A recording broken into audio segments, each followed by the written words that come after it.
சதுரங்க பிரியர்கள் அனைவருக்கும் வணக்கம். இன்னைக்கு நம்ம பார்க்க போற வீடியோவுல கிராண்ட் மாஸ்டர் டிங்லரனுக்கும், கிராண்ட் மாஸ்டர் குகேஷ்க்கும் நடந்த ஒரு ஆட்டத்த பார்க்கலாம். இந்த ஆட்டம் வந்து பார்த்தீங்கன்னா, கிராண்ட் செஸ் டூருடைய ஃபைனல் லெக் ஆக்சுவலா.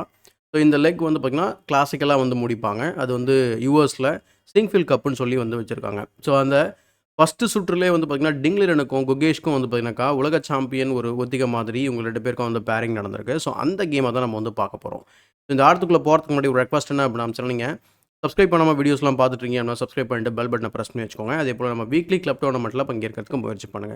அண்ட் இன்னொரு முக்கியமான விஷயம் என்ன அப்படின்னா, இந்த டோர்னமெண்ட்டோட டீட்டெயில்ஸ், ஃபார்மேட், யார் யார் விளையாடுறாங்க, கரண்ட் ஸ்டாண்டிங்ஸ் எல்லாமே ஆஸ் யூசுவல் நம்ம கடைசியில நம்ம தெரிஞ்சுக்கலாம். இப்போ இந்த கேமை பார்க்கலாம். ரொம்ப குயிக் கேம் தான். கிரிட்டிக்கலான மொமெண்ட் ஒரு 2 இடம். அங்க மட்டும் நம்ம வந்து கொஞ்சம் ஆழமா வந்து போற மாரி இருக்கும். கேம் வந்து டிங்லிரன் வந்து E4 வந்து ஓப்பன் பண்றாரு. அதுக்கப்புறம் E5. ஸோ இன்னொரு குறிப்பிடத்தக்கக்கூடிய விஷயம் என்ன அப்படின்னா, குகேஷ் வந்து இன்னமும் வேர்ல்ட் நம்பர் 6ல தான் இருக்கிறாரு. ஆனா, வேர்ல்ட் சாம்பியன்ஷிப் சேலஞ்சரா ஆனதுக்கப்புறம் டிங்லிரன் வந்து ரொம்ப கீழ போயிருக்கிறாரு. அதாவது வேர்ல்ட் நம்பர்ல 15ல இருக்கிறாரு.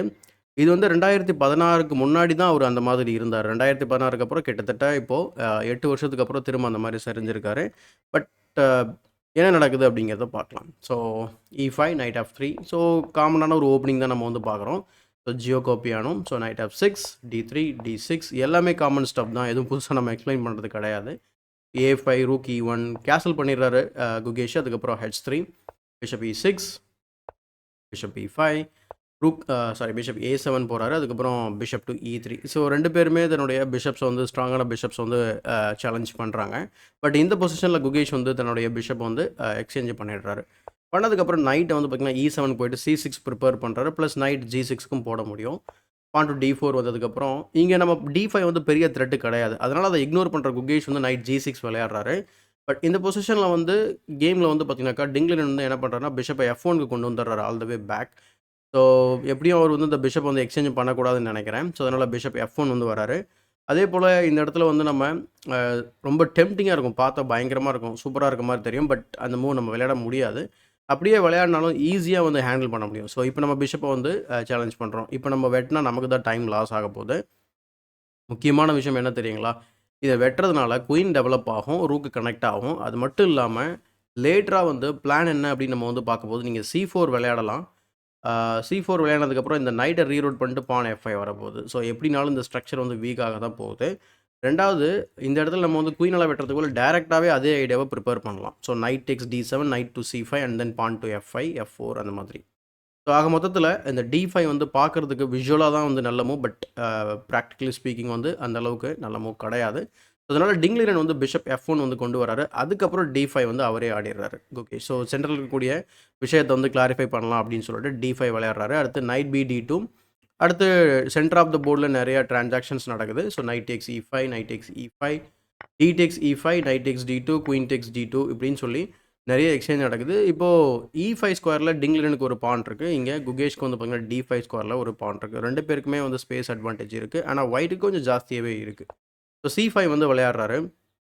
ஐடியா என்ன அப்படின்னா, பான ஃபர்தரா வந்து புஷ் பண்ணி, அவரு பாஸ் பான் வந்து கிரியேட் பண்ண வாய்ப்புகள் இருக்கு. ஸோ இங்க ரூக்க வந்து நம்ம லிஃப்ட் பண்ணிட்டோம் அப்படின்னு சொல்லிட்டு, அவரு கிங் சைட்ல ஏதாவது நம்ம வந்து அட்டாக் பண்ணலாம்னு சொல்லிட்டு, ரூக்க G3க்கு ஸ்கொயர்க்கு வந்து கொண்டு போறாரு. ஸோ கொண்டு போனதுக்கப்புறம் இந்த பொசிஷன்ல வந்து குகேஷ் ஆக்சுவலா வந்து பார்த்தீங்கன்னா, ஒரு மிஸ்டேக் பண்றாரு. கேம்ல வந்து அவரு D4 வந்து விளையாடுறாரு. ஸோ இது ஏன் மிஸ்டேக் அப்படின்னா, இட்ஸ் நாட் லைக் நம்ம வந்து குகேஷ் வந்து நம்ம தோக்குற அளவுக்கு ஒரு பெரிய மிஸ்டேக்கா அப்படின்னு கேட்டிங்கன்னா, அந்த மாதிரி கிடையாது. பதிலுக்கு இது வந்து ஒரு ஒரு அட்டாக்கிங் ஐடியாவ வந்து குடுக்குது. பட் அத வந்து ஈஸியா டிஃபெண்ட் பண்ணிட முடியும். அது என்ன மூவ் அப்படின்னா, ரூக் G3ல இருக்கிறதுல G7 பான் வந்து பாதுகாப்பு இல்லாம இருக்கு. ஆர் பின் ஆயிருக்கு.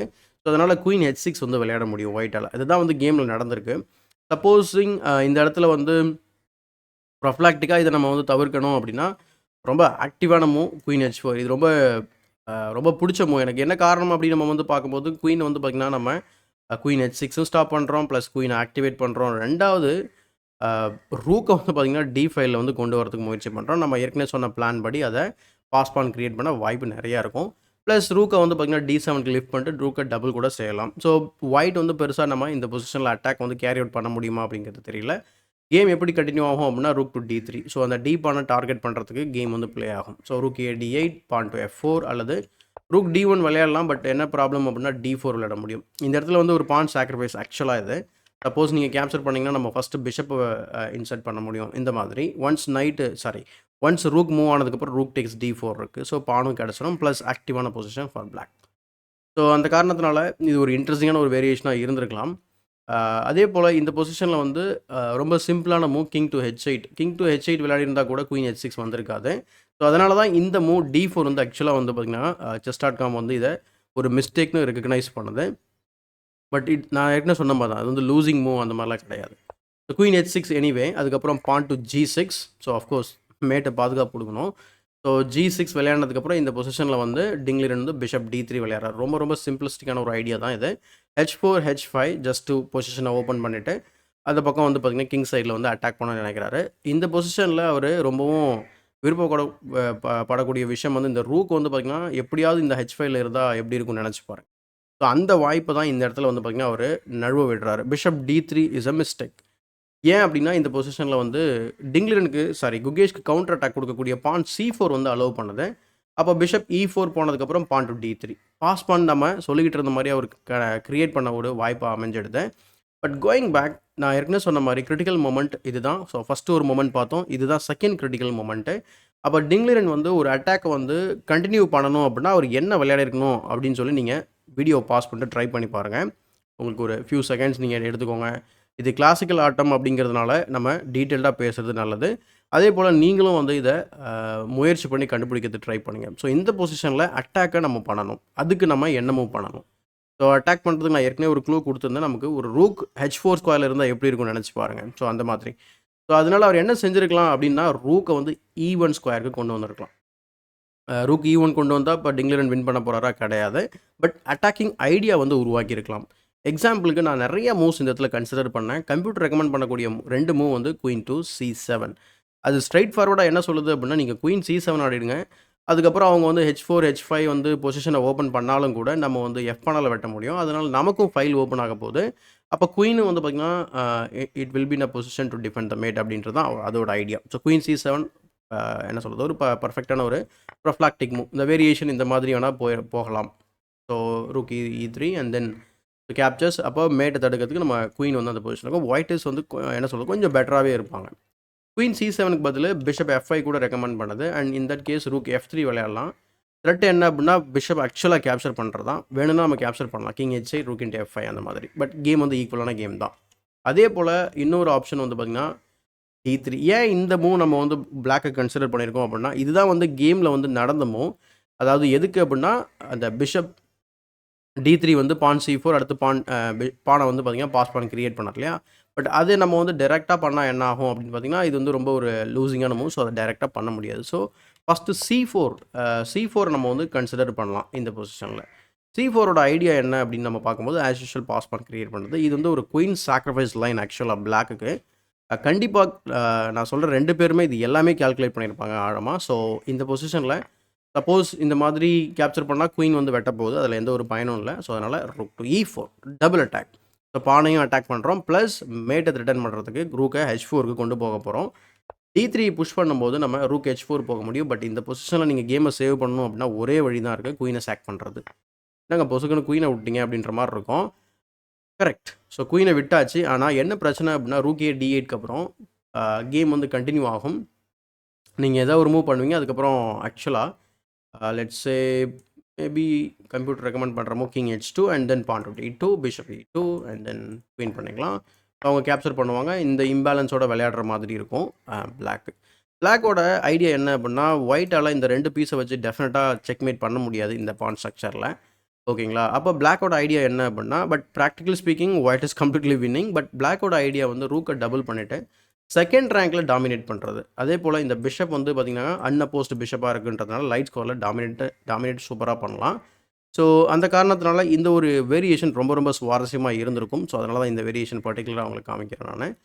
ஸோ கேமில் அவர் என்ன பண்ணுறாரு அப்படின்னா டேரெக்டாக பிஷப் D3 ஆடுறதுனால இவ்வளோ பெரிய வாய்ப்பு இருந்ததை மிஸ் பண்ணுறாரு இல்லையா. அதனால தான் இதை வந்து மிஸ்டேக்காக வந்து கன்சிடர் பண்ணுறாங்க.